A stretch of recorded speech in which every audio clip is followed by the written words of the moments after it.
अनंत वर्णान दंसन सहावम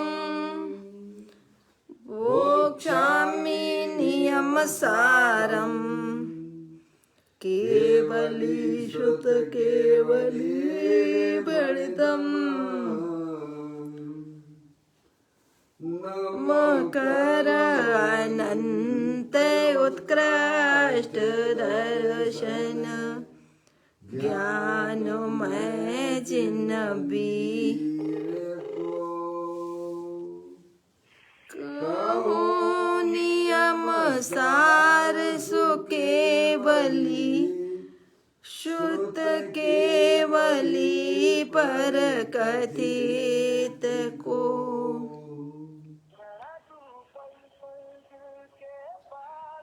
श्री नियम सार जी नामक परम आध्यात्मिक ग्रंथ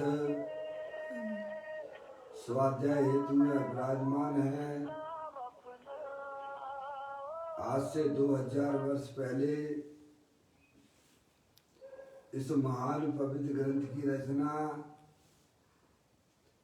आचार्य श्री कुंद देव द्वारा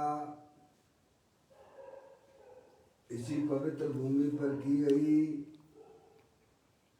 और इसके टीकाकार पदम प्रमलधारी देव मुनिराज हैं। ग्रंथ का नाम नियम सार है। नियम से करने योग्य कार्य अपनी आत्मा में सम्यक दर्शन, सम्यक ज्ञान, सम्यक चारित्र रूपी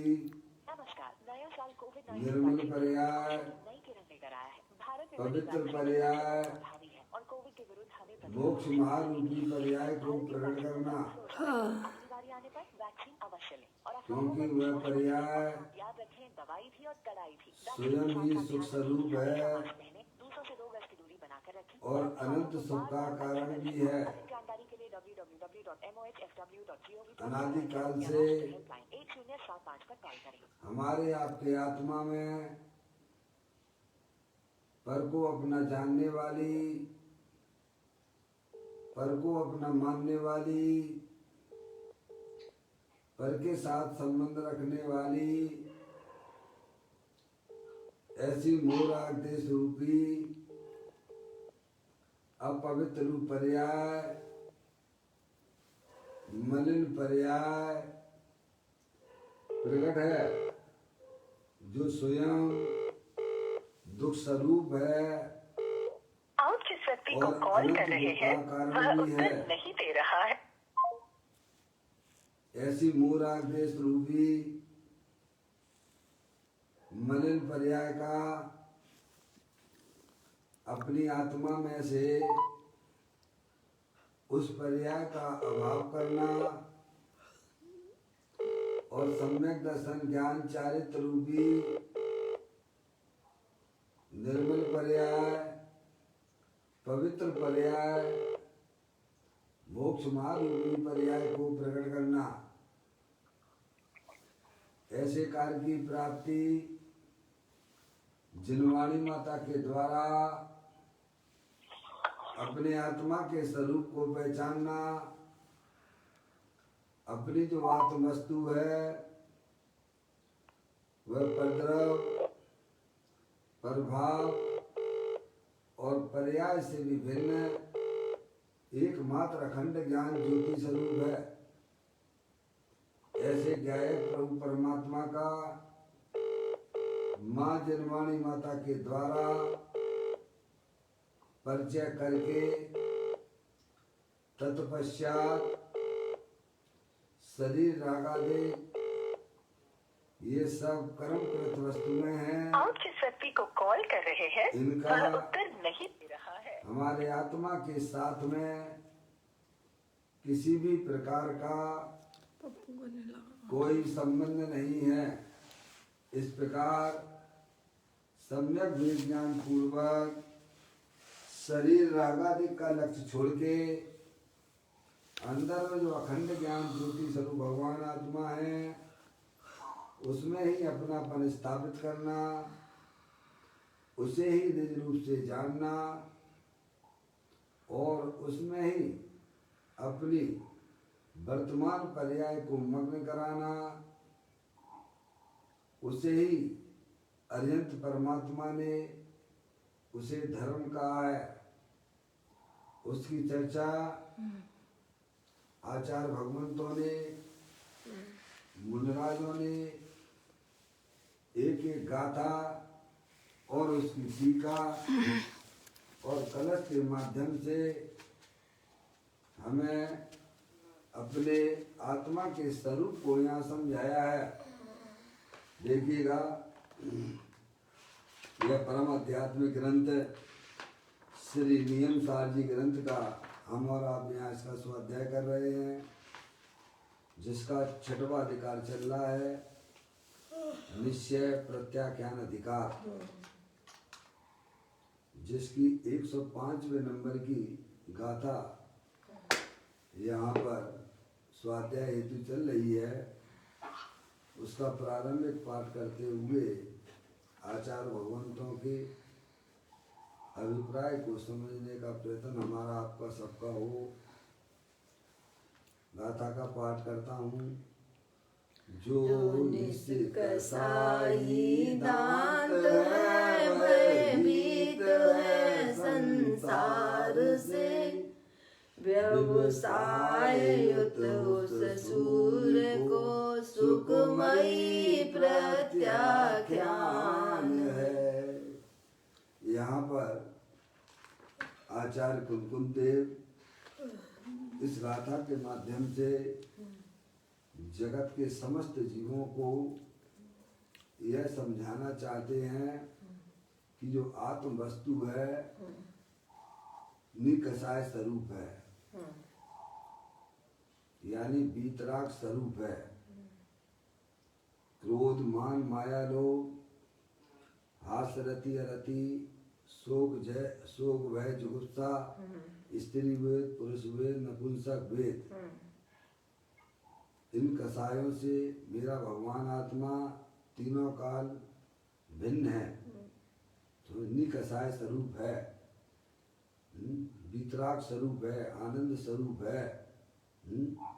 जो निकषाय है, दांत यानी दांत है, कैसा है?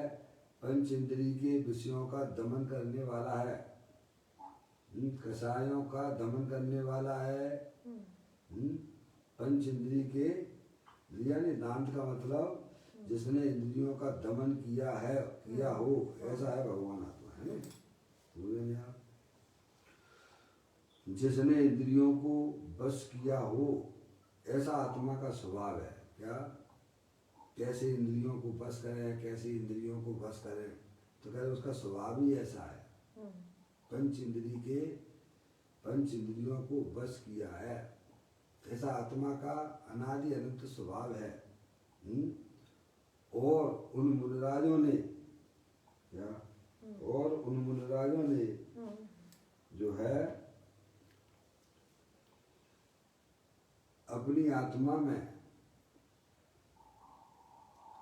सम्यक दर्शन ज्ञान चारित्र रूपी पर्याय में ऐसा व्यवसाय किया, उन्हें ही वास्तव में निश्चय प्रत्याख्यान होता है।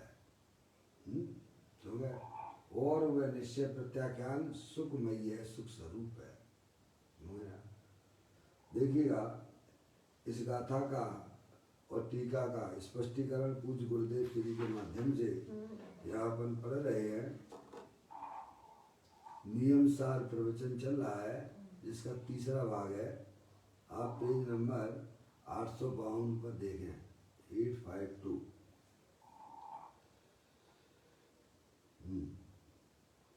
भैया थोड़ा सावधान हो जाइए, बैठ जाइए। सोते सोते तो भाई साहब सम्यक दर्शन ही होगा, तो केवल ज्ञान कहाँ से होगा? एक बार पप्पू को तो वो दोबारा लगा लो, उनको लगा।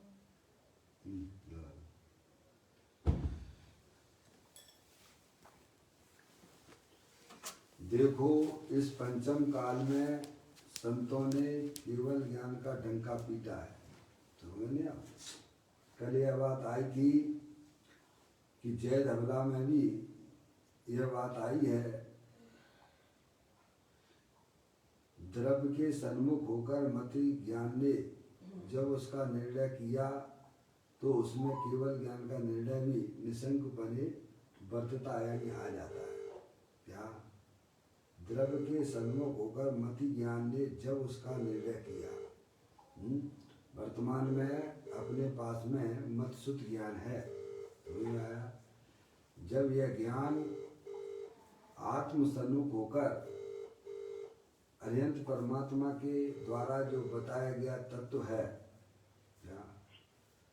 उसका जब जो है वह जीव अभ्यास करता है, तब उसकी पर्याय में केवल ज्ञान का भी निर्णय हो जाता है। समझ लिया? मत शुद्ध ज्ञान बहुत काम की चीज है आपके पास में। सही बात है। समझ लिया? वह मत शुद्ध ज्ञान ही वास्तव में केवल ज्ञान को बुलाता है। जो ज्ञान वर्तमान में हमारे पास में उपलब्ध है, वह ज्ञान ही वास्तव में केवल ज्ञान को, केवल ज्ञान की पर्याय को प्रकट करता है। ये बात कल अपन ने पढ़ी थी, आज उससे थोड़ा आगे चलते हैं। देखो, इस पंचम काल में संतों ने केवल ज्ञान का डंका पीटा है। केवल ज्ञान की पर्याय कैसे प्रकट होती है उसकी विधि बताएं। उन साधु परमेष्ठियों ने, ज्ञानियों ने उसकी विधि हमें समझाई है। समझ में आया? सही। कितना सुंदर मार्ग है, भगवान बनने का मार्ग ज्ञानियों ने, साधु परमेष्ठियों ने हमें समझाया है। समझ गए आप? आप बहुत बड़ा काम करते हैं, बहुत अच्छा काम कर रहे हैं आप, कि अपने आत्मा को समझने में आपने अपनी बुद्धि लगाई है। समझ गए आप? बेजीत धन्य है जो अपने आत्मा को समझ रहे हैं। समझ में आया? तो कहते हैं इस पंचम काल में, पंचम काल में भी, समझ गए नहीं आप? चौथे काल की तो बात क्या करना, वहाँ तो ये धारा प्रभाव चलता ही है धर्म का, लेकिन इस पंचम काल में भी किस पे है, जहाँ जीव जो है भोगों में मस्त हो रहे हैं। समझ नहीं आप? जिन्हें फुर्सत नहीं है कमाने की, खाने की, ऐसे समय में भी कुछ एक ऐसा अद्भुत घटना घट गई है जो आपको आपकी आत्मा का परिचय कराने वाले ज्ञानी यहाँ अभी उपस्थित हैं। पंचम काल में भी कि अंत तक, अभी तो क्या है, 2600 वर्ष हुए ना भगवान को निर्माण किए हुए। 21,000 वर्ष का होता है ना पंचम काल। पापा 21,000 वर्ष का है ना पंचम काल, दुखम काल। नहीं पापा, 21,000 वर्ष। 21,000 वर्ष का है। पंचम काल है, पापा कह रहे 5 कह रहे ना। चलिए, महावीर भगवान को निर्वाण प्राप्त किए हुए मात्र अभी 2600 वर्ष ही तो हुए, 2600 वर्ष ही तो हुए। मोटा मोटा मान लीजिए आप जो है अभी आप 18.5 शेष है वर्ष, समझ आप? जहाँ जीव भोगों में निरंतर मस्त हो रहे हैं,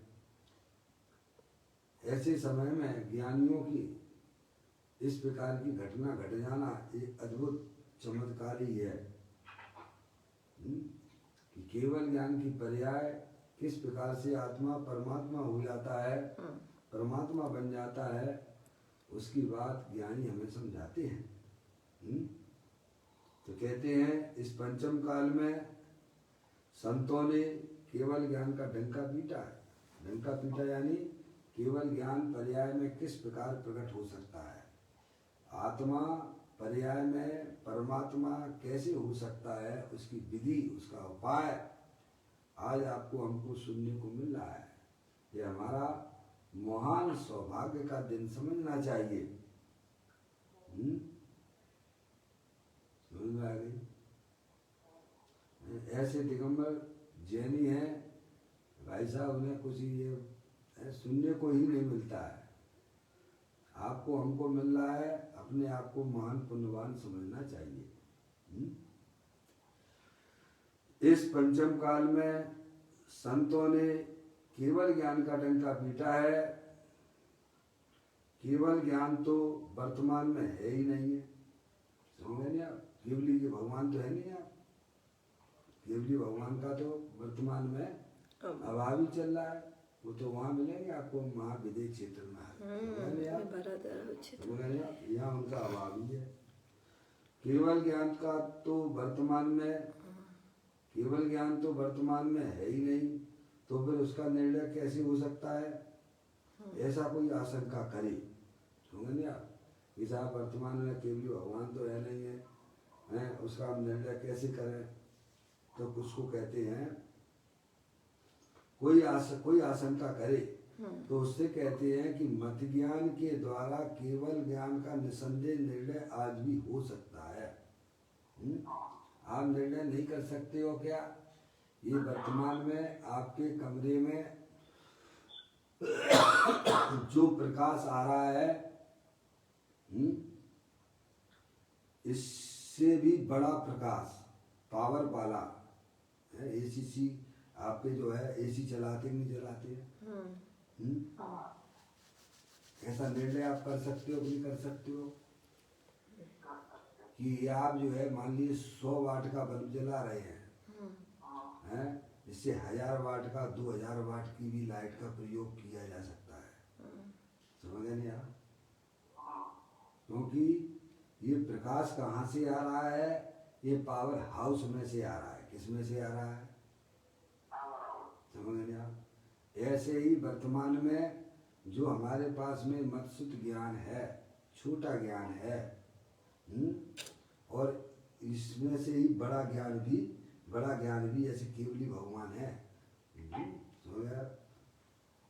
सकल द्रव्य के गुण अनंत पर जाए अनंता, जाने एक ही काल प्रकट केवली भगवंता। समझ नहीं आप? जिस प्रकार से आपके पास जो छोटा ज्ञान है, मत्सुत ज्ञान है, और यह ज्ञान बढ़ता हुआ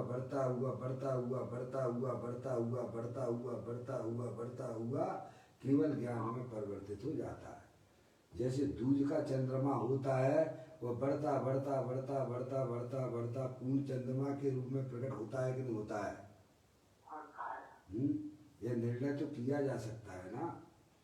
ऐसे ही मत्सुत ज्ञान में केवली भगवान की पर्याय का निर्णय हो जाता है। समझ में आया? सिद्ध परमात्मा की का क्या पर्याय उनकी क्या कर रही है, ऐसा ज्ञानियों को निर्णय हो जाता है। समझ गए आप? अरिहंत भगवान हो अथवा सिद्ध परमात्मा हो, उन्होंने वह पर्याय अपनी कैसे प्रकट की है, इसका निर्णय उस ज्ञान में होता है, मत्सुत ज्ञान में हो जाता है। समझ में आया? कहते हैं मत ज्ञान के द्वारा केवल ज्ञान का निसंदेह निर्णय आज भी हो सकता है। किसी प्रकार का संदेह नहीं रहता है ज्ञानियों को। समझ में आया?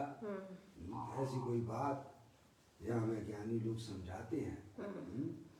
आपका मत्सुत ज्ञान बहुत काम का है, जिसे पंचेंद्रिय के विषयों में हम लगा के उसे बर्बाद कर रहे हैं। सही बात है।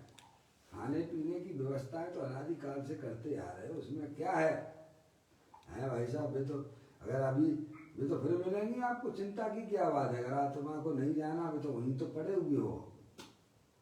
क्या वहां से ऊपर उठने की कोशिश कीजिएगा।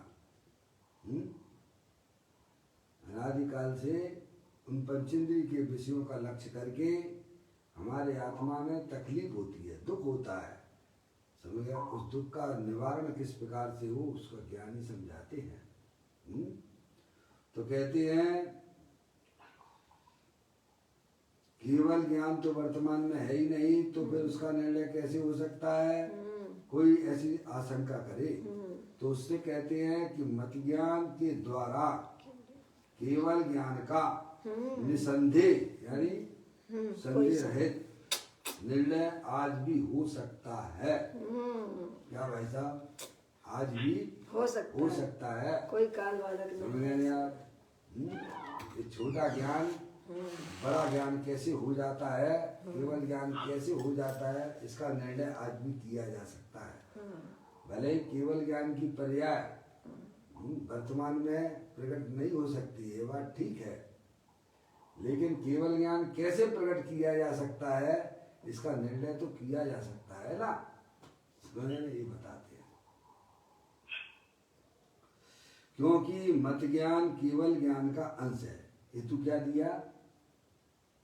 क्योंकि वर्तमान में जो आपके हमारे पास में जो मत शुद्ध ज्ञान है उसी का ही, उसी की जाति का ही तो है ज्ञान है ना, छोटा ज्ञान है ना, उसी का अंश है ना। किसका? केवल ज्ञान का। किसका? भाई पूर्ण चंद्रमा है, उसमें से ये छोटा एकम का दूज का चंद्रमा छोटा छोटा दिखाई देता है। आपको लगता है जो पूरा तो नहीं, छोटा दिखाई देता है, वो चंद्रमा वो निकला है, तो वो पूर्ण चंद्रमा का अंश ही तो है। वो क्या बताता है? वो पूर्ण चंद्रमा का अंश। समझ गए ना आप? तो यहाँ कहते हैं वह पूर्ण केवल वह, क्योंकि मत ज्ञान केवल ज्ञान का अंश है, उसी का ही अंश है केवल ज्ञान, पूर्ण ज्ञान का अंश है। जहाँ मत ज्ञान स्वसंवेदन प्रत्यक्ष हुआ, अब देखिएगा आप ध्यान दीजिए एक शब्दों को। जहाँ मत ज्ञान स्वसंवेदन प्रत्यक्ष हुआ वहाँ पूर्ण केवल ज्ञान की प्रत्यक्षता का निर्णय हो जाता है। और ये बड़ा महत्वपूर्ण बात है। आप ध्यान दीजिए क्या कहा है पप्पू भैया।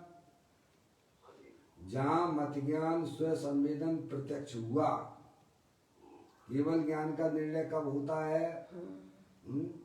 एक विकल्पात्मक होता है, एक निर्विकल्प आत्मक होता है। विकल्पात्मक में आपने ये बात समझ ली है, लेकिन सही में वह केवल ज्ञान का निर्णय कब कहलाएगा? जब जहाँ मत ज्ञान स्वसंवेदन प्रत्यक्ष हुआ। कहाँ? जब ज्ञान की पर्याय अपने आप को ज्ञायक स्वरूप आत्मा जानती है, शुद्धात्मा जानती है, वही कहलाता है मत ज्ञान स्वसंवेदन प्रत्यक्ष हुआ। मैं चेतन ईश्वर भगवान आत्मा हूँ, मैं मनुष्य नहीं हूँ, मैं स्त्री नहीं हूँ, मैं शरीर वाला नहीं हूँ। ये राग द्वेष के परिणाम जो हमारी पर्याय में होते हैं, यह भी हमारे आत्मा का स्वभाव नहीं है। जब ज्ञान की पर्याय अंतर्मुख होकर प्रत्यक्ष अपनी आत्मा का दर्शन करती है, ज्ञान करती है, समझ गए? उसी को कहते हैं स्वसंवेदन प्रत्यक्ष हुआ। क्या मौसी? स्वसंवेदन मत ज्ञान है, मत ज्ञान स्वसंवेदन प्रत्यक्ष हुआ। प्रत्यक्ष हुआ का मतलब क्या? कि जब वर्तमान पर्याय मत शुद्ध ज्ञान अपने आप को अखंड ज्ञान ज्योति रूप से जानती है, क्या तब वह मत ज्ञान शुद्ध ज्ञान प्रत्यक्ष कहलाता है। समझे आप? स्वसंवेदन प्रत्यक्ष हुआ। मैं तो ज्ञानानंद स्वरूपी भगवान आत्मा हूँ, मैं शरीर नहीं हूँ।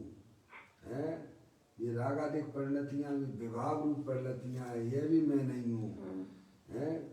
पर्याय वाला भी मैं नहीं हूँ, मैं तो एकमात्र अखंड ज्ञान ज्योति स्वरूप भगवान आत्मा हूँ।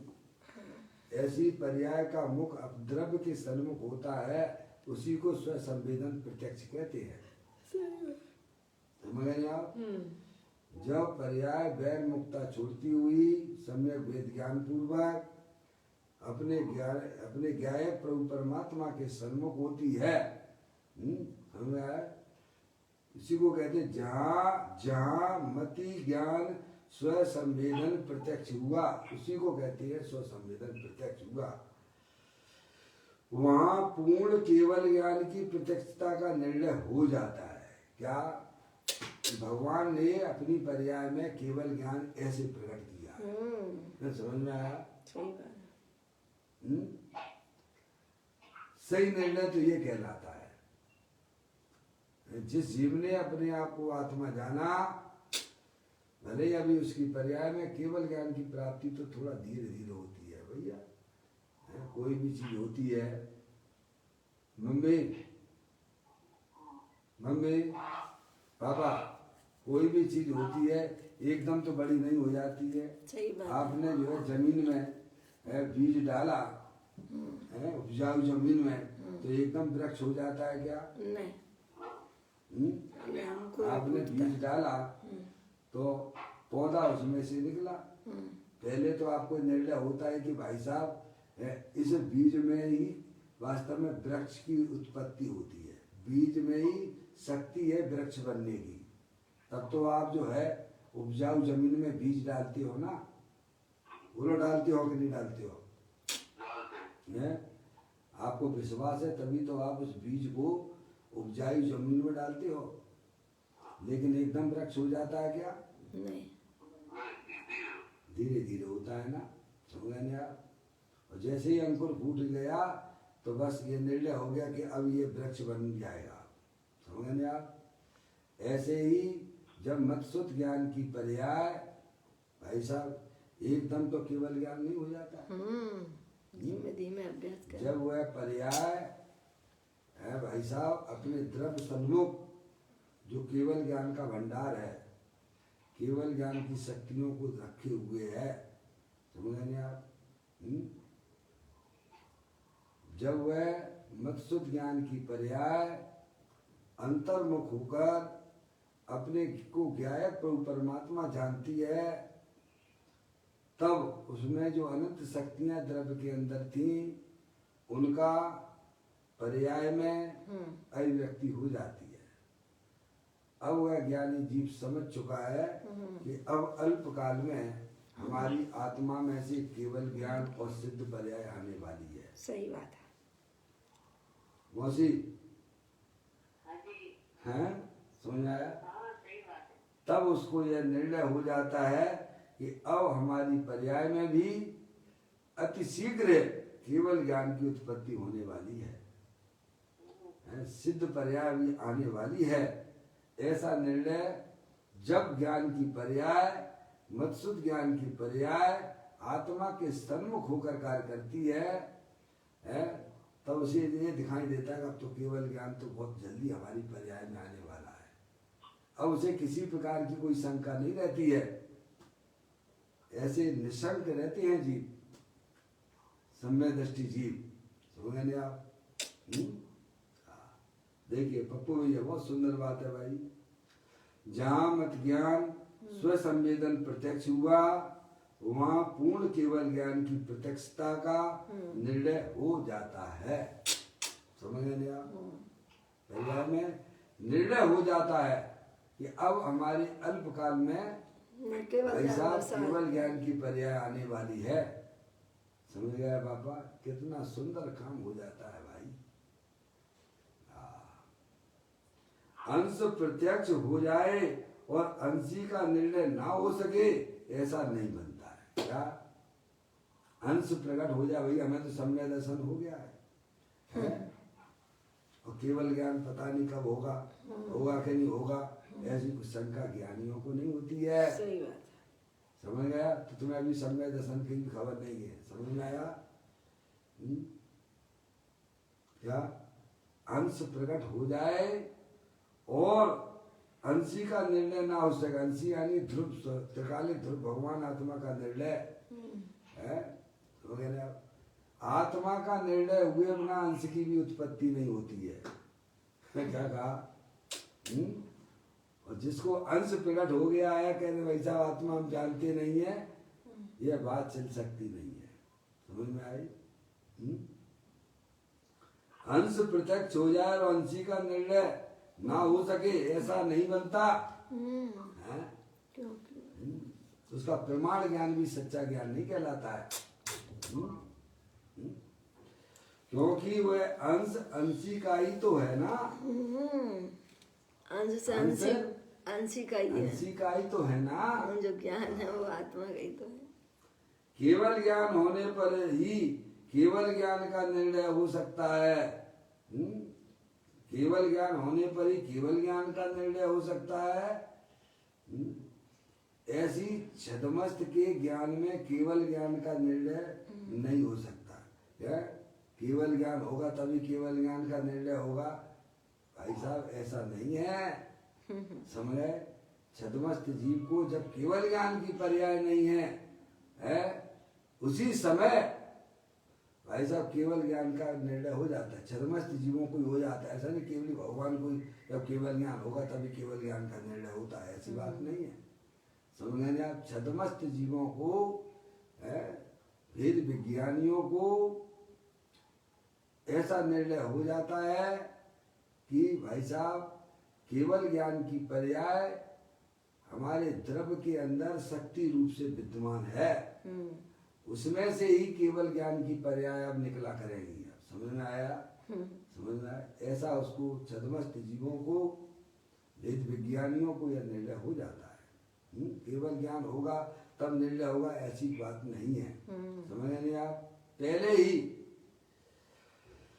केवल ज्ञान होने पर ही केवल ज्ञान का निर्णय हो सकता है, किंतु छदमस्त के ज्ञान में केवल ज्ञान का निर्णय नहीं हो सकता, ऐसा तो जीव मानते हैं। उनका ज्ञान मिथ्या है, झूठा है। समझ गए आप?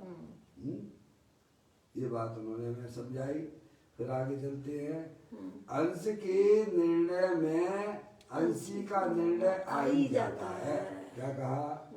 अंश के निर्णय में अंशी का निर्णय आ ही जाता है। जैसे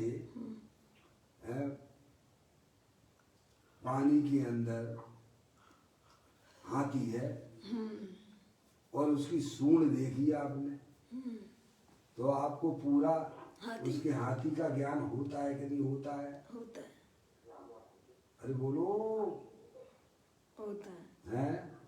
आपने पानी के अंदर हाथी है, लेकिन थोड़ी सी सूंड ऊपर उसने निकाली है, तो आपको ये ज्ञान हो गया कि नहीं हो गया? इसमें भाई साहब हाथी है, पूरे हाथी का ज्ञान हुआ कि नहीं हुआ? है।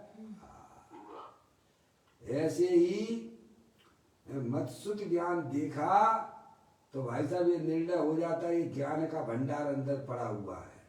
समझ में आया? ज्ञान स्वरूपी भगवान आत्मा तीनों काल विद्यमान वस्तु है। अरे प्रकाश को देखते ही प्रकाश किसमें से आता है, ऐसा निर्णय होता है कि नहीं होता है? समझ में आया? ऐसे ज्ञानियों को मत्सुत ज्ञान के माध्यम से ये ज्ञान हो जाता है कि मत्सुत ज्ञान जो है शरीर में से नहीं आ रहा है। क्या भाई साहब? मत्सुत ज्ञान जो वर्तमान में है, यह मत्सुत ज्ञान कोई शरीर में से नहीं आता है। ये मत्सुत ज्ञान, ये भाई साहब राग द्वेष की जो पर्याय है, विभाव रूप परिणतियां हैं, उनमें से नहीं आता है। सही बात है। ये तो जो है अंदर केवल ज्ञान का भंडार पड़ा हुआ है, अनंत शक्तियों का भंडार पड़ा हुआ है। ज्ञान का भंडार है। उस आत्मा में से आता है। सुख शांत रस से लबालब है, ज्ञान सागर आत्मा, बेभ्रम की चादर हटा, सर्वांग परगट आत्मा। ये बाप जन इस लोक के सब एक साथ नहाइए, इसे ही अपनाइए, इसमें ही मन हो जाइए। ज्ञानियों को निर्णय हो जाता है। ये मत्सुत ज्ञान जो वर्तमान में हमें दिखाई दे रहा है, अंदर ज्ञान का भंडार पड़ा हुआ है। समझ में आया भाई? अथाह ज्ञान का भंडार है, ये उसमें से आ रहा है? कहते हैं अंश के निर्णय में अंशी का निर्णय आ ही जाता है। बोलो आता है कि नहीं आता है? होता है। ये किसी से पूछने की बात है, ये 2 और 2 4 जैसी बात है। समझ में आया? छोटे से बच्चे को देख के है भाई साहब, ये बच्चा बड़ा हो जाएगा कि नहीं हो जाएगा? बोलो, ज्ञान होता है कि नहीं होता है? हो जाएगा। है? ऐसा धर्म है जी। आपने दूध के अंदर आंगुल ये उंगली डाली और जो थोड़ी थोड़ी चिकनाहट आपको उंगली में दिख रही है, तो आपको ज्ञान होता है कि नहीं होता है कि इसके अंदर है भाई साहब घी का भंडार पड़ा हुआ है? हेलो, तभी तो उस प्रक्रिया से अलग कर लेते हैं। ऐसे ही बीज को देख के हमें ऐसा ज्ञान हो जाता है कि नहीं हो जाता है कि इसमें तो भाई साहब आम के फल लगने वाले हैं। आम के बीज को देख के ओहो, होता है कि नहीं होता है किसानों को? ऐसे ही ज्ञानियों को यह निर्णय हो जाता है कि जो मत्सुद्ध ज्ञान की जो पर्याय आ रही है वो अपने त्रिकालिक ध्रुव भगवान आत्मा अनंत शक्तियों के भंडार में से आती है। ऐसा उनको निर्णय हो जाता है। अंश के निर्णय में अंशी का निर्णय, अंशी यानी द्रव्य का निर्णय हो जाता है। समझ गए आप? वर्तमान पर्याय में मत्सुद्ध ज्ञान है। मत्सुद्ध ज्ञान जो है वो अंश है कि अंशी है? मत ज्ञान है, श्रुति ज्ञान है, अवधि ज्ञान है, मन पर्याय ज्ञान है और केवल ज्ञान है। ये द्रव्य है कि गुण है कि पर्याय है? पर्याय है ना। तो ये पर्याय किसमें से आ रही है? तो ज्ञान गुण स्थायी रूप से विद्यमान होगा कि नहीं होगा? है? किसमें से आता है मत्सुद्ध ज्ञान? अगर वस्तु ना हो तो भाई साहब उसमें से कैसे आएगा? ज्ञान गुण ना हो तो केवल ज्ञान कैसे आएगा? मत्सुद्ध ज्ञान कहाँ से आ रहा है? मैंने तो आपको चित्र बनाया, देखिएगा। ये देखिए आप शुद्धात्मा का आइकॉन देखिएगा। ये देखिए आप शरीर को दिखाया यहाँ पर 9 कर्म। शरीर 9 कर्म है, शरीर आदि के बाहर का दिखने वाला शरीर है, ठीक है। और ये देखिएगा एक दूसरा शरीर दिखाया यहाँ पर द्रव कर्म का 8 कर्मों का शरीर। और तीसरा दिखाया है भाव कर्म, ये ब्लू कलर का मोराग देश के परिणाम, समझेंगे आप। और फिर उसके बाद ये शुद्धात्मा दिखाया व्हाइट कलर का। तो ये जो किरणें दिख रही हैं व्हाइट कलर की, ये किसमें से? ऑरेंज में से आती हैं, ब्लैक में से आती है कि ब्लू में से आती हैं? हैं? क्या भाई साहब, पप्पू भैया, ये जो वर्तमान में शुद्ध ज्ञान की जो पर्याय आपको ज्ञान हो रहा है, जानने वाली पर्याय, ये पर्याय किसमें से? शरीर में से आ रही है कि 8 कर्मों में से आती है कि विकारी परिणामों में से आती है कि अंदर जो शुद्धात्मा रूपी भंडार ज्ञान का पड़ा हुआ उसमें से आती है? भाई है? ऐसा ज्ञानी को निर्णय होता है। समझ में आया? अंश को देख के अंशी का ज्ञान हो जाता है। अंश यानी पर्याय, माने द्रव्य, जिसमें से द्रव्य में से आती है। समझ में आया? ऐसा निर्णय निसर्ग रहता है ज्ञानियों को। अंश के निर्णय में अंशी का निर्णय आ ही जाता है। अब अंश का निर्णय किया आपने, पर्याय का निर्णय किया, तो आपको है भाई साहब द्रव्य का भी निर्णय आ ही जाता है। यही सच्चा ज्ञान प्रमाण ज्ञान कहलाता है। सही मौसी, द्रव और पर्याय का यथार्थ ज्ञान ही प्रमाण ज्ञान सच्चा ज्ञान कहलाता है। मौसी, मौसी, आवाज नहीं आ रही आपकी, कोई बात नहीं। अंश के निर्णय में अंशी का निर्णय आ ही जाता है। क्या बोले? नहीं, कौन बोला?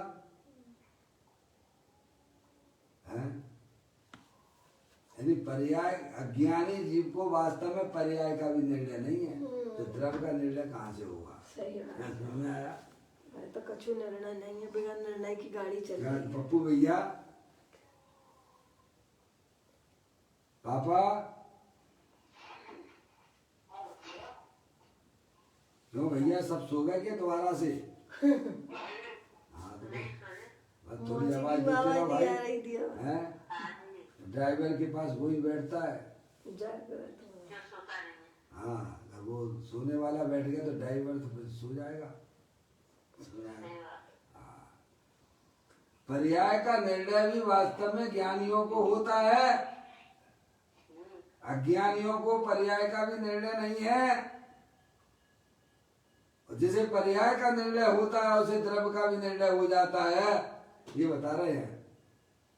अंश के निर्णय में अंशी का निर्णय आ ही जाता है।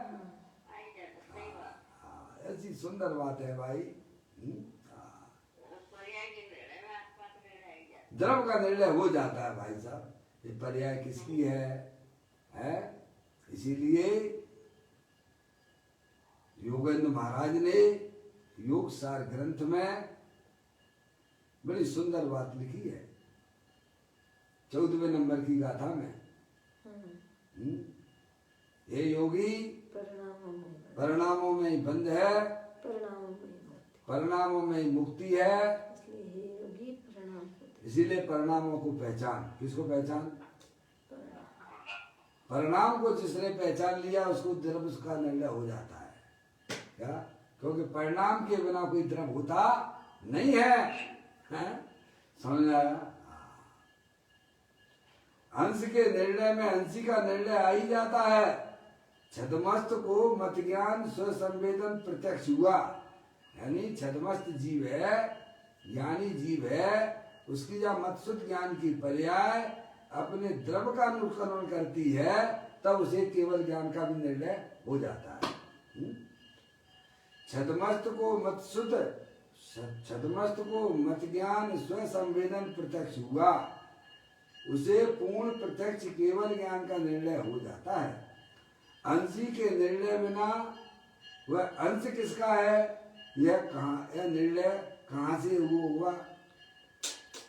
द्रव्य का निर्णय बिना, अंश यानी द्रव्य के निर्णय बिना वह अंश किसका है? यह निर्णय कहाँ से होगा? जैसे लोक में भी इंद्रिय ज्ञान के खंभे के एक भाग को आंख से देखने पर संपूर्ण खम्मा दृष्टिगोचर हो गया कि नहीं हो गया? ऐसा कहने का व्यवहार है कि नहीं है? क्या कहा? इंद्रिय ज्ञान से आपने खम्भे को जाना, लोक में सुनेगा ना आप? इंद्रिय ज्ञान से खम्भे के एक भाग को आंख से देखने पर संपूर्ण खम्मा दृष्टिगोचर हो जाता है कि नहीं हो जाता है? बोलो, होता कि नहीं होता है? अपन ने उदाहरण उसका दिया था, हाथी का दिया था। हाथी की सूंड देखी तो आपको ज्ञान हो जाता है। किसी ने आपको हाथ ऊंचा किया पानी में तो आपको मनुष्य का ज्ञान होता है कि नहीं होता है? हाथ ऊपर किया पानी में से तो आपको ज्ञान हो जाता है। कोई जो है इंसान, इसमें इंसान है अंदर, कोई जानवर का ज्ञान होता है क्या आपको? बताइए आप। अंश देखा है और पूरे अंशी का ज्ञान हो जाता है। अब देखिए आप, वैसे ही संपूर्ण केवल ज्ञान का एक अंश रूप मत ज्ञान स्वसंवेदन प्रत्यक्ष होने पर संपूर्ण केवल ज्ञान प्रत्यक्ष है, ऐसा निसंदेह निर्णय हो जाता है। भले ही मत ज्ञान में संपूर्ण केवल ज्ञान ना आ जाता हो, तथापि उसका निर्णय आ जाता है। क्या?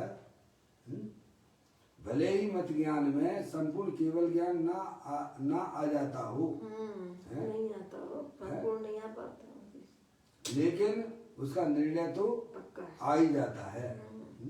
केवल ज्ञान भले ही ना हो पर्याय में, लेकिन उसका निर्णय मतसुत ज्ञान में हो जाता है। ये ऐसा ज्ञान का भंडार पड़ा हुआ है। इस शरीर को ना देखो, शरीर तो जड़ है, माटी धूल है, अनंत पुद्गल परमाणुओं का पिंड है। इसके अंदर देखिएगा आप, जानने जानने का जो कार्य हो रहा है वह किस में से हो रहा है? द्रव्य में से हो रहा है कि शरीर में से हो रहा है कि 8 कर्म जो अंदर है आत्मा के साथ उनमें से हो रहा है कि ये मोह राग द्वेष के परिणाम उनमें से हो रहा है? किस में से हो रहा है? ये आप देखिएगा, ये लाइट का जो प्रकाश आपके कमरे में आ रहा है क्या दीवारों में से आ रहा है क्या? वो एक लाइन गई हुई है जिसके ऊपर कवर भी चढ़ा हुआ है अंदर कॉपर का वायर है भाई साहब। तो उस कवर के ऊपर में से हो रहा है आ रहा है कि अंदर जो है ये कॉपर का वायर गया हुआ उसमें से प्रभावित हो रहा है। समझ में आए? ऐसे ही वर्तमान में जो ज्ञान की पर्याय आपकी आ रही है भाई साहब, ये शरीर तो मुर्दा है, जानने देखने की शक्ति से रहित है और अंदर जो विविध प्रकार की इच्छाएं होती हैं भाई साहब वे भी जानने देखने की शक्ति से रहित है। अंदर जो ज्ञान का भंडार पड़ा हुआ ज्ञानेश्वर भगवान आत्मा, कौन सा भगवान आत्मा? ये पर परमात्मा की बात नहीं है, ये अपने आत्मा की बात है।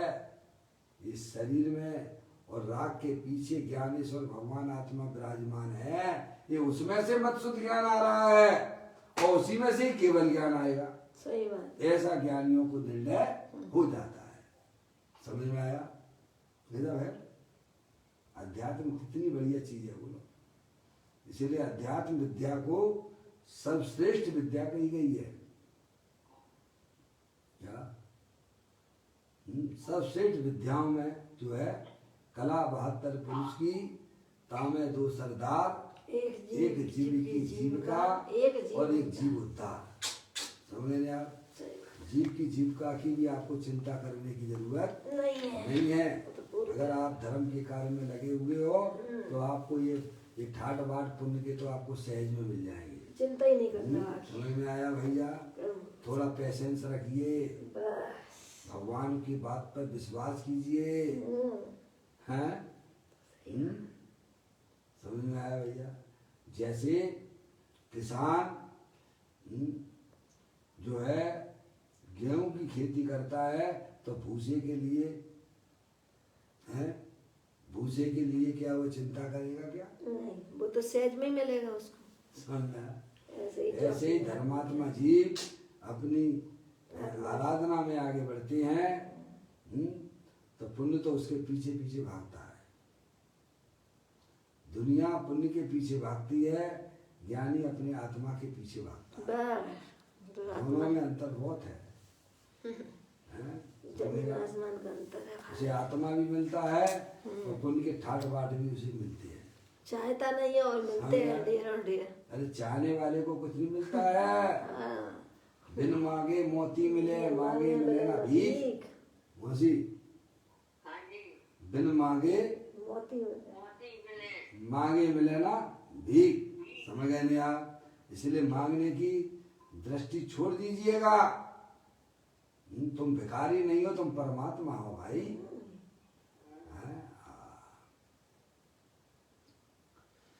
यहाँ कहते हैं अंशी को जाने बिना अंश भी निर्णीत नहीं हो सकता। अंशी को देखिए, पूरा पढ़ता हूँ, पहले यहाँ तक आई अपनी बात। वैसे ही संपूर्ण केवल ज्ञान का एक अंशरूप मत ज्ञान स्व संवेदन प्रत्यक्ष होने पर संपूर्ण केवल ज्ञान प्रत्यक्ष है, ऐसा निसंदेह निर्णय हो जाता है। भले ही मत ज्ञान में संपूर्ण केवल ज्ञान ना आ जाता हो, केवल ज्ञान थोड़ा आ गया, अभी तो यह मत्सुत ज्ञानी है लेकिन निर्णय उसको हो जाता है, तथापि उसका निर्णय आ जाता है।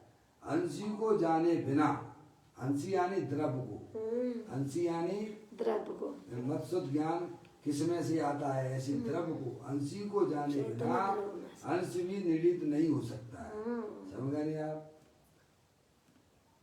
ऊपर कहा था कि अंश को जाने बिना अंशी का निर्णय नहीं होता है और नीचे कह दिया देखो दोनों की इधर से उधर से लो, दोनों तरफ से ले लिया। अंश को जाने बिना अंशी का निर्णय नहीं होता है और अंशी को जाने बिना अंश का निर्णय होता भी नहीं है। अस्ति नास्ति दोनों द्रव्य से और पर्याय से बात की गई है। समझेंगे आप? अंशी को जाने बिना यानी आत्मा को जाने बिना अंश भी निर्णित नहीं हो सकता है। पुस्तक का अमुक भाग दिखने पर यह पुस्तक का अमुक भाग है ऐसा निश्चित हुआ तो वहाँ संपूर्ण पुस्तक के निर्णय बिना यह अंश पुस्तक का ही है ऐसा निसंगता नहीं हो सकती है। यदि अंशी का ज्ञान ना हो तो यह अंश पुस्तक है अथवा काष्ठ है ऐसी शंका बराबर बनी रहेगी। अतएव अंश की प्रत्यक्षता में अंशी का निर्णय अंश की प्रत्यक्षता में अंशी का निर्णय आ जाता है। दोनों तरफ से बात ली है, पर्याय से भी बात ली है। पर्याय के निर्णय में द्रव्य का निर्णय होता है, द्रव्य के निर्णय में पर्याय का निर्णय होता है। समझ गए आप? अतएव अंश की प्रत्यक्षा में अंशी का निर्णय आ ही जाता है। मत ज्ञान का भी ज्ञान मति ज्ञान भी ज्ञान का अंश है। किसका अंश है? ज्ञान का। ज्ञान गुण है अंदर ऐसे ज्ञान ऐसे अनंत गुण बड़े पड़े हुए हमारी आत्मा में। ज्ञान गुण एक बताया है, समझ गया? केवल ज्ञान की ताकत कितनी है? केवल ज्ञान यानी पर्याय की ताकत कितनी है? तीन लोग तीन काल सकल द्रव्य के गुण अनंत पर जाए अनंता जाने एक ही काल प्रकट केवली भगवंता। केवली भगवान की पर्याय में जो केवल ज्ञान की प्राप्ति हुई है, केवल ज्ञान यानी पर्याय की प्राप्ति। किसकी? पर्याय में जो प्राप्त हुआ है वह एक समय की सामर्थ्य शक्ति कैसी है? प्रकट सामर्थ्य की बात कर रहे हैं। पर्याय की सामर्थ्य प्रकट कैसी हो गई है? सकल द्रव्य के गुण अनंत पर जाए अनंता जाने एक ही काल प्रकट केवली भगवंता। तो वो केवल ज्ञान की पर्याय की सामर्थ्य कितनी कि भाई साहब लोक के एक भी पदार्थ अनजाना उनकी ज्ञान की पर्याय में नहीं रहता है। समझे? सकल द्रव्य के गुण अनंत पर जाए अनंता जाने एक ही काल प्रकट केवली भगवंता है। भूतकाल में जो जो द्रव्य जैसे जैसे परिणमन हुए अनंत द्रव्य उनको भी जानते हैं, उनकी पर्याय को भी जानते हैं, उनके गुणों को भी जानते हैं। और आगे भाई साहब जो द्रव्य में अभी जो है परिणमन नहीं हुआ है मौसी, जैसे मान लीजिए अपनी आत्मा में अभी केवल ज्ञान की उत्पत्ति नहीं हुई है, क्या समझ गए आप? जब भी होगी अनंत काल बाद भी होगी तो भाई साहब उसको भी अभी केवली परमात्मा जानते हैं। क्या कह रहे? इसी को दिव्य ज्ञान कहते हैं। यही तो है चमत्कार केवल ज्ञान का। एक समय की ज्ञान की पर्याय में ताकत कितनी है कि भाई साहब किसी के पास गए बिना इंद्रियों के का सहायता लिए बिना, क्या भाई साहब, सकल द्रव्य के गुण अनंत पर जाए अनंता जाने एक ही काल प्रकट केवली भगवंता। ऐसी सामर्थ्यवान केवल ज्ञान की पर्याय केवली परमात्मा को प्रकट हुई है। भाई साहब वह केवल ज्ञान की पर्याय किस में से आई है? तो कहते हैं ज्ञान गुण में से आई है। किस में से आई है? ज्ञान गुण। ऐसी ज्ञान का भंडार, ऐसी गुणों का भंडार है भगवान आत्मा। आपको महिमा नहीं आती है, ज्ञानियों को आती है। समझ में आया? ऐसी अनंत शक्ति, ऐसी ज्ञान गुण हो गया, ऐसी दर्शन गुण है, ऐसी सुख नाम का गुण है, ऐसे वीर नाम का गुण है। समझे? ऐसी ऐसी सामर्थ्य लिए बैठे हैं सब। उनके मालिक हो आप, और हम काय के मालिक माने बैठे हैं? के मालिक है, निभा के मालिक बने, शरीर के मालिक बने बैठे हैं, जड़ के मालिक बने हैं। पापा आपके कितने प्लाट हैं? पापा कितने प्लाट हैं आपके पास में?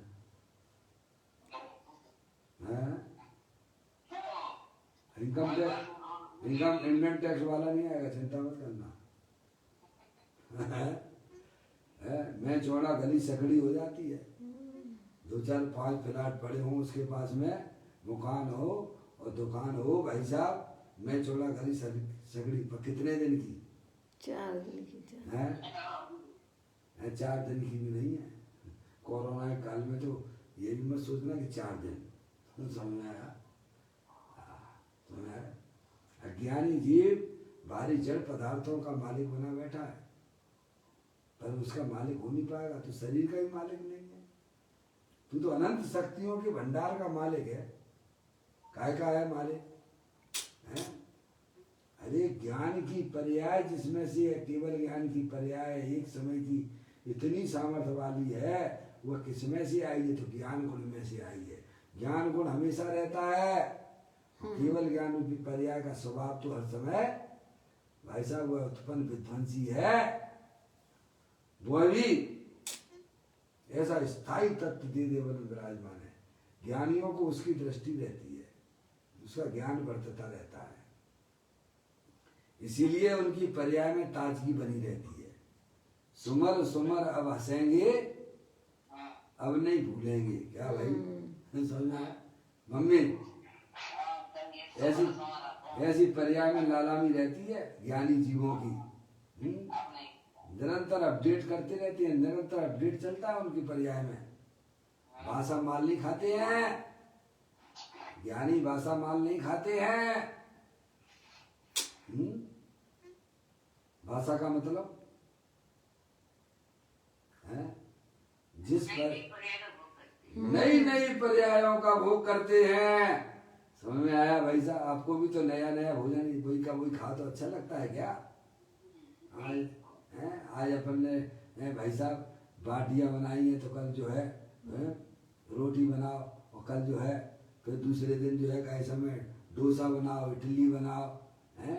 समय भोगियों को लगता है ना भाई साहब, समय बारंबार वही का खाओ अच्छा ही लगता। ऐसे ज्ञानी जीव अरिहंत परमात्मा जैसे सिद्ध परमात्मा है भाई साहब, नई नई पर्याय का अतीन्द्रिय आनंद का भोग करते हैं, हर समय करते हैं। ऐसा अपना आत्मा तीनों काल विद्यमान वस्तु है। आप उसके सन्मुख अपने ज्ञान को करके तो देखो। हर समय हर समय हर समय हर समय हर समय नई नई अतीन्द्रिय आनंद का, और वो भी ऐसा नहीं बढ़ता हुआ आनंद। क्या ऐसा चेतनी सर्वभगवान आत्मा दे देवल में विराजमान है भाई साहब। कहते हैं यदि अंशी का ज्ञान ना हो तो यह अंश पुस्तक का है, यह अंश पुस्तक का है अथवा काष्ठ लकड़ी का है। समझे नहीं आप? पेज को देखा तो ज्ञान हो गया भाई साहब। इसमें ही पुस्तक का है, ये कोई लकड़ी का है, टेबल का है क्या? नहीं। मत ज्ञान का भी ज्ञान का अंश है, मत ज्ञान वह अंश है, मत ज्ञान वह अंश है। ऐसा कहते ही उसमें पूर्ण अंशी केवल ज्ञान का निर्णय प्रत्यक्ष आ जाता है। यदि पूर्ण केवल ज्ञान का निसंदेह निर्णय ना हो, ना किया हो, पूर्ण केवल ज्ञान का निसंदेह निर्णय ना किया हो, तो मत ज्ञान रूपी अंश केवल ज्ञान का है, ऐसा कहां से निर्णय किया? देखिए आगे चलते हैं। वास्तव में मत ज्ञान के निर्णय में अंश और अंशी ऐसे भेद की शंका ही नहीं उठती है। मत ज्ञान के निर्णय में ऐसी शंका नहीं रहती ज्ञानियों को। तो अंश और अंशी ऐसे भेद की शंका ही नहीं रहती है, निशंक रहते हैं ज्ञानी। जानते हैं ये पर्याय है, ये द्रव्य है, ये द्रव्य है, ये पर्याय है। समझ नहीं आप? ऐसा प्रमाण सच्चा ज्ञान उनको हमेशा बरतता रहता है ज्ञानियों को। क्योंकि अंश है और अंशी नहीं है, ऐसा तर्क ही सम्यक मत ज्ञान में नहीं उठता है। क्या अंश तो है, पर्याय तो है, द्रव्य नहीं है। क्या द्रव्य तो है, पर्याय नहीं है, संभव ही नहीं है। क्या ऐसी शंका ज्ञानियों को नहीं होती है। कहते हैं क्योंकि अंश ज्ञान का, क्योंकि अंश है और अंशी नहीं है, ऐसा तर्क ही सम्यक मत ज्ञान में नहीं उठता, सम्यक मत ज्ञान में नहीं उठता है। ज्ञान का ऐसा स्वभाव है कि अंश और अंशी को एक साथ निश्चित करता है। क्या? वही सच्चा ज्ञान कहलाता है। ज्ञान का स्वभाव है द्रव्य और पर्याय का यथार्थ निर्णय करना। ज्ञान का ऐसा स्वभाव है कि अंश और अंशी को एक साथ निश्चित करता है। ये पर्याय द्रव्य एक साथ। आपको ज्ञान होता है कि नहीं होता है? आपको अपने मकान का ज्ञान हो गया तो अन्य मकानों तो बाकी के लोगों का ज्ञान हो गया कि नहीं हो गया भाई साहब? हो गया। ये मेरे नहीं है। अलग अलग होता है क्या मौसी? एक साथ मेरे नहीं है। एक साथ होता है ना। ये मेरा ज्ञान, ये आपने अपना प्लाट देखा है, मकान देखा, तो साथ में दूसरे का भी ज्ञान चल रहा है कि नहीं चल रहा है? चलता है कि नहीं चलता है? एक साथ ही होता है ना। ऐसे ही है, द्रव्य का जहाँ निर्णय हुआ वहाँ पर्याय का ज्ञान तो उसमें चलता ही है। समझ रहे नहीं आप? सही बात है। ऐसी बात है। कहते हैं अंश और अंश है और अंशी नहीं है, ऐसी तर्क ही सम्यक मत ज्ञान में नहीं उठता। ज्ञान का ऐसा स्वभाव है कि अंश और अंशी को एक साथ निश्चित करता है। आत्मा सभी को सर्व प्रकार से देखता जानता है। कौन देखता जानता है? वेद भी खत्म कर दीजिए आप। आत्मा सभी को सर्व प्रकार से देखता जानता है। ऐसा जिस पर्याय ने निश्चित किया उस पर्याय में केवल ज्ञान की शंका ही नहीं रहती है। कौन जानता देखता है? द्रव्य जानता है कि पर्याय जानती है? जानने वाला तो पर्याय ही है। भाई साहब, आत्मा ही जानता है। ये तो वेद से समझा गया था। वास्तव में स्थिति क्या है? आत्मा ही जानता। कौन जानता है? जानने की खान तो जानने वाले को नहीं जानता। इसको जाना उसको है भाई। क्या कहते देखिए आप, आत्मा सभी को सर्व प्रकार से देखता जानता है। ऐसा जिस पर्याय में निश्चित किया उस पर्याय में केवल ज्ञान की शंका ही नहीं रहती है। यदि केवल ज्ञान की शंका रहे तो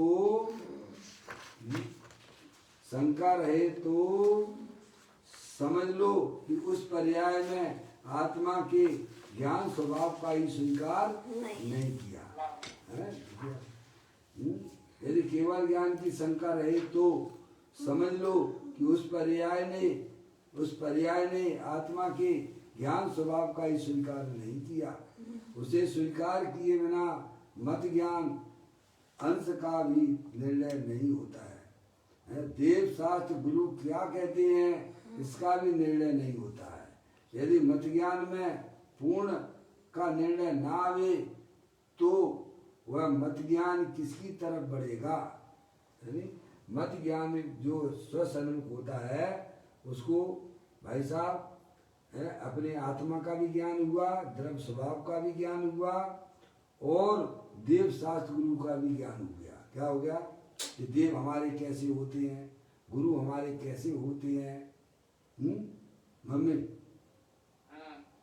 जो ज्ञान अंतर्मुखी हुआ, जिस ज्ञान में द्रव्य का निर्णय हुआ, वह पर्याय को भी जानता है, द्रव्य को भी जानता है और हमारे गुरु कैसे होते हैं, हमारे देव कैसे होते हैं और शास्त्र किसे कहते हैं यह भी ज्ञान उसको हो जाता है। समझ में आया? ऐसी बात है। बैरमुखी ज्ञान में तो कुछ भी नहीं है। समझ में नहीं आया? वो तो पागल है। क्या? वो तो पागल हो गया है। बैरमुखी ज्ञान में तो भाई साहब मूल राजा बस रहे हैं। कहा इंद्रिय ज्ञान में तो मूल बसता है।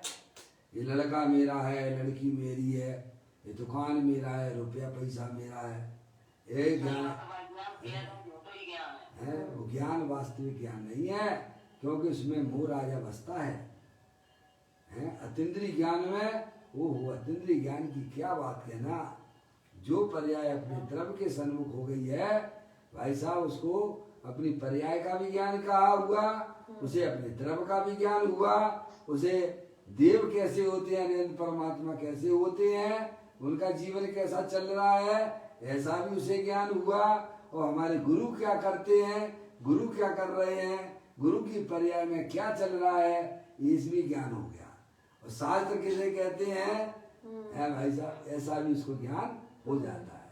वही ज्ञान को होता है जो अपने द्रव्य स्वभाव का निर्णय करता है, जो अपने द्रव्य का अवलंबन लेता है, आश्रय लेता है।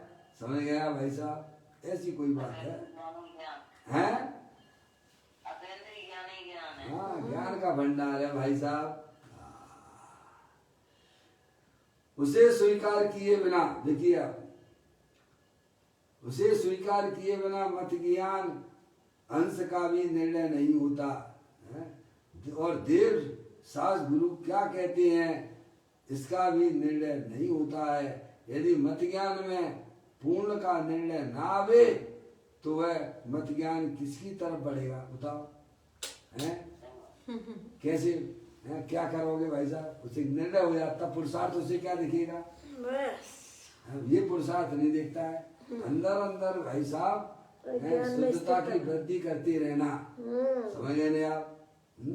ज्ञानियों को सही पुरुषार्थ दिखता है। पुरुषार्थ किसे कहते हैं, समझे? जल की क्रियाओं में मस्त रहने वाले जीवों को कुछ समझ में नहीं आता है। सही बात है? अरे भगवान क्या कर रहे हैं तो ज्ञानियों को दिखता है। समझ रहे आप? अगर ऐसा हुआ नहीं जाने क्या, यदि मत ज्ञान में पूर्ण का निर्णय ना आवे, पूर्ण का निर्णय यानी केवल ज्ञान का निर्णय ना आवे तो वह मत ज्ञान किसकी तरफ बढ़ेगा? क्या तुझे पुरुषार्थ क्या दिखेगा, बताइए आप?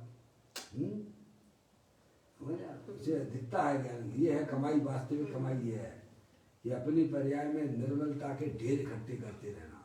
समझ आया? निर्मलता का भंडार भगवान आत्मा है। सने सने वह तब वह आत्मा की आराधना और साधना करता हुआ एक मत ज्ञान शुद्ध ज्ञान जो है एक अपने द्रव्य स्वभाव की आराधना करता है। सही बात है। तो वही ज्ञान लगाता है। ऐसे अज्ञानी लोग जैसे प्रतिमा की चक्कर लगाते हैं ना, देवी की चक्कर लगाते हैं ना मम्मी, अज्ञानी लोग हैं जैसे हैं मंदिर में जो है ना भगवान विराजमान होते हैं ना, तो ऐसे चक्कर चक्कर लगाते हैं ऐसे। समझ आया? तो फोन लगा देना। ऐसे ही ज्ञानी की पर्याय भाई साहब अपने द्रव्य स्वभाव की चक्कर लगाती है क्या? अब देखिएगा, थोड़ी चर्चा और पढ़ता हूं। मत ज्ञान इंद्रिय ज्ञान के अवलंबन से कार्य नहीं करता। मत ज्ञान इंद्रिय ज्ञान के अवलंबन से कार्य नहीं करता। समझ गए आप? मत ज्ञान जो है वर्तमान में जो ज्ञान है इंद्रिय ज्ञान के अवलंबन से कार्य नहीं करता। जो आपको ज्ञान की पर्याय प्रकट है भाई साहब, वह वास्तव में ज्ञान के भंडार में से आ रही है। किसमें से आ रही है? ज्ञान के भंडार में से। क्या वह कोई इंद्रियों के आश्रय से नहीं आ रही है। सही बात है। मत ज्ञान का आधार कौन है? अपना शुद्ध आत्मा। किसमें किसके आधार से आती है? ये शरीर के आधार से नहीं आ रही है।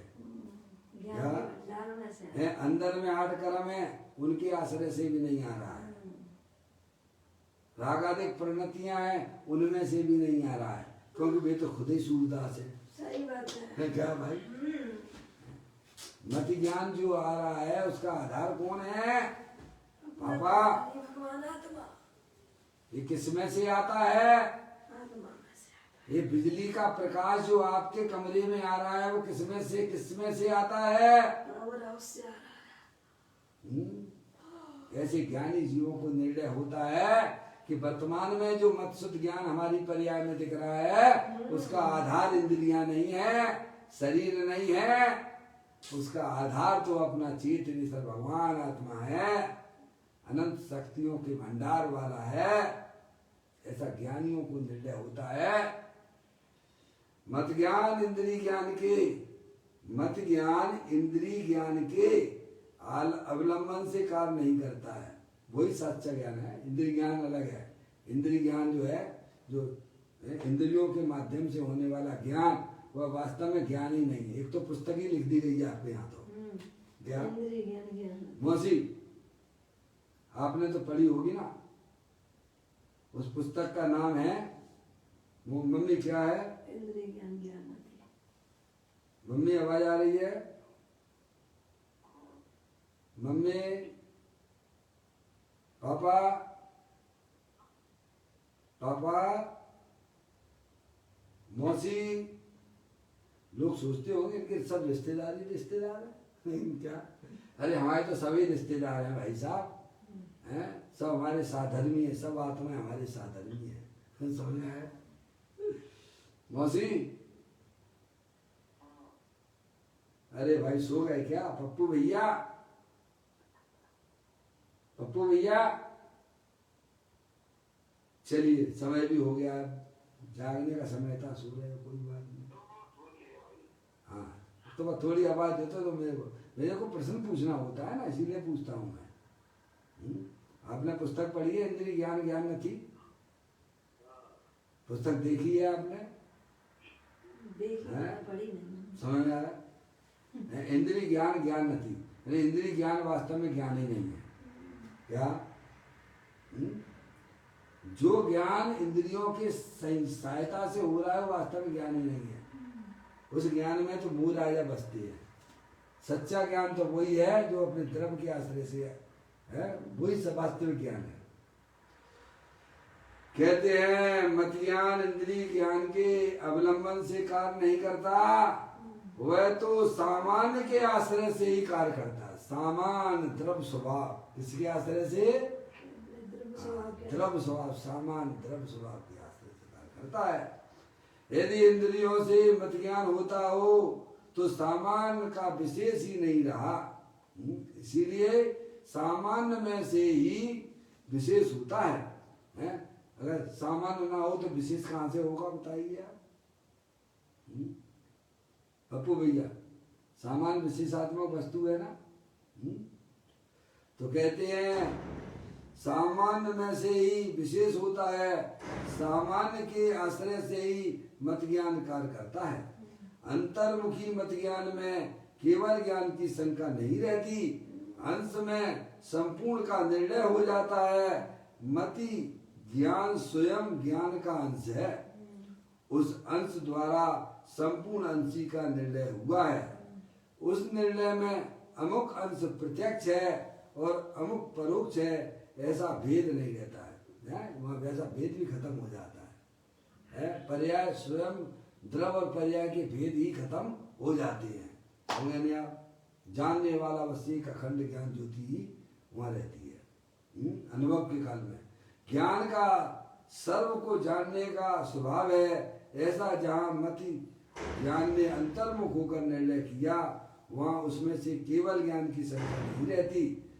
पूर्ण ज्ञान प्रकट अभी, पूर्ण ज्ञान तभी उसका निर्णय हो ऐसा नहीं है। केवल ज्ञान हो तभी केवल ज्ञान का निर्णय होता है ऐसा नहीं है। मत ज्ञान में केवल ज्ञान का निर्णय हो जाता है।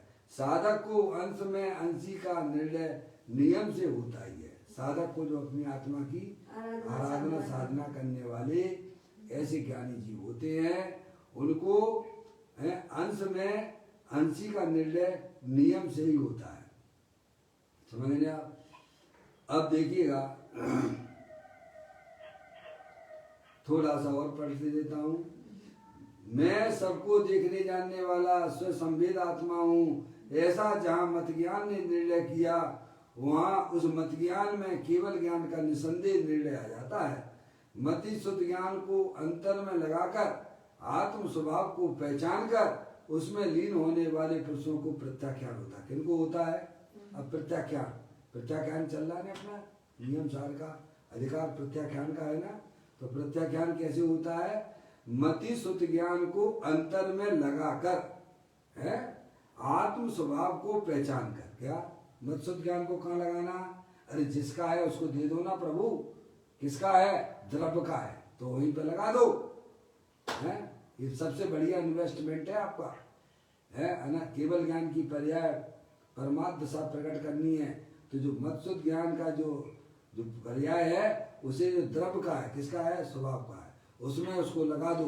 समझ रहे आप? मत शुद्ध ज्ञान को अंतर में लगाकर आत्म स्वभाव को पहचान कर उसमें लीन होने वाले पुरुषों को ही वास्तव में निश्चय प्रत्याख्यान होता है। इस प्रकार की सुंदर चर्चा हमारी आत्मा में भाई साहब निश्चय प्रत्याख्यान कैसे हो, वीतराग दशा की प्राप्ति कैसे हो, अतीन्द्रिय आनंद की प्राप्ति कैसे हो, उसकी विधि हमें ज्ञानियों ने समझाई है। बहुत सरल भाषा में समझाई है, हमारी समझ में आ सकती है। इसीलिए भाई साहब तत्व को समझकर अपना जो मत्सुत ज्ञान इंद्रियों के माध्यम से जो बाहर व्यापार कर रहा था अज्ञान दशा में, उसी ज्ञान में ज्ञानियों ने सम्यक वेद ज्ञान की जागृति की, सच्चा वस्तु स्वरूप को समझा और फिर वे अपने ज्ञान की पर्याय को निरंतर सामान्य जो द्रव्य अपना भगवान आत्मा है उसकी साधना और आराधना में लगाते हुए केवल ज्ञान की पर्याय और सिद्ध पर्याय वह प्राप्त करेगा जी। इस प्रकार से यह चर्चा को पूरा करता हूँ, आगे की चर्चा बाद में। निज निधि निज में बताई ये अनंत अनंत उपकार है, उसके लिए जिन वाणी माँ को वंदना सतवार है, वंदना सतवार है। 9 बार नमोकार मंत्र।